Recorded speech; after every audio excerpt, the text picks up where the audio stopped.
মাহিম সিমাই খেতে কেমন লাগছে? তাই ভালো লাগছে খেতে। সো হ্যালো এভরিওয়ান, কেমন আছো সবাই? আবারও চলে এলাম মিনি ব্লগ নিয়ে। তো এই যে এখানে আমি সকালের ব্রেকফাস্ট দিয়ে শুরু করলাম, যেহেতু আজ সকাল সকাল উঠে পড়েছি। এই যে এদিকে আমি লেবু পানি খেয়ে নিলাম আর একটা ব্রেড, আর এই যে মাহিমের জন্য ব্রেকফাস্ট রেডি করেছি। আর এই যে এদিকে আমার আম্মি বানাচ্ছিল আমের আমতা। এখন যেহেতু আমের সময়, তার জন্য কাঁচা আম দিয়ে এইভাবে আমার আম্মি আমতা বানালো। আর এই যে এদিকে আমি সন্ধ্যাবেলা বানাচ্ছিলাম মাহিমের জন্য লাচা। তো এই যে এলাচাগুলো আমি ছোট ছোট করে ভেঙে নিয়েছি, এবার ঘি ভেজে নিব, হালকায় ভাজবো। তো এই যে দিকে আমি এবার ভাজছি, এবার ভাজা হয়ে গেলে এবার একটু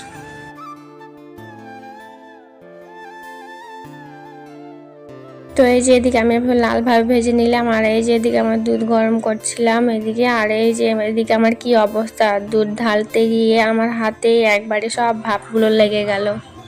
আমি বুঝতেই পারিনি যে আমার সাথে এমনটা হবে। হাতটা অনেক জ্বলছিল, তারপরে আমি কিছু হাতে ভিক্স লাগিয়ে নিলাম। আর এই যে এদিকে আমি দুধের মধ্যে তেজপাতা, গরম মশলা, কাঠবাদাম, কাজু এগুলো দিয়ে দিলাম। এই যে পরিমাণ মতো চিনি দিলাম। এইদিকে এবার আমি লাচাগুলো দিয়ে দিব। তো এই যে এদিকে অলমোস্ট আমার লাচা রেডি।